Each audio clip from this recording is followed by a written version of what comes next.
तुम्ही जर 10वी पास असाल तर तुमच्यासाठी नोकरीची संधी आलेली आहे. भारतीय डाक विभागामध्ये एकूण 25,000 पेक्षा जास्त जागांसाठी भरती निघालेली आहे.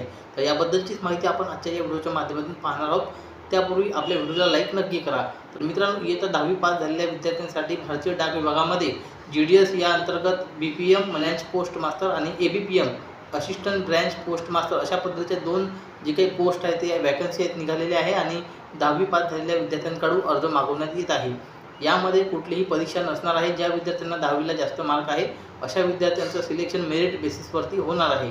अशा पद्धतीची महत्त्वाची अपडेट्स आहेत. तुम्हीसुद्धा जर यासाठी इच्छुक आणि पात्र असाल तर तुम्ही यासाठी अर्ज करू शकता. 31 ऑगस्टपासून यासाठी रजिस्ट्रेशन सुरू होणार आहे आणि 19 सप्टेंबरपर्यंत तुम्ही रजिस्ट्रेशन करू शकता. फॉर्म भरण्यासाठी 2 सप्टेंबर ते 1 सप्टेंबर या कालावधीमध्ये तुम्ही तुमचा फॉर्म भरू शकता. तर 23 आणि 24 सप्टेंबर यामध्ये तुम्हाला करेक्शन काही करायचं असेल तर 1 दिवसासाठी हे करेक्शन विंडो ओपन होणार आहे. त्यांना इयत्ता 10वीला चांगले मार्क असतील आणि भारतीय डाक विभागामध्ये काम करण्याची इच्छा असेल असे विद्यार्थी यासाठी अर्ज करू शकता. सविस्तर माहितीसाठी डिस्क्रिप्शनमध्ये लिंक दिलेली आहे. त्या लिंकवरती क्लिक करून तुम्ही संपूर्ण जाहिरात वाचू शकता.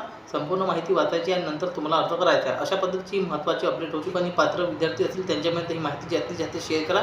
अशाच महत्त्वपूर्ण माहिती व नवनवीन अपडेट्ससाठी आपल्या पेजला फॉलो करा. धन्यवाद.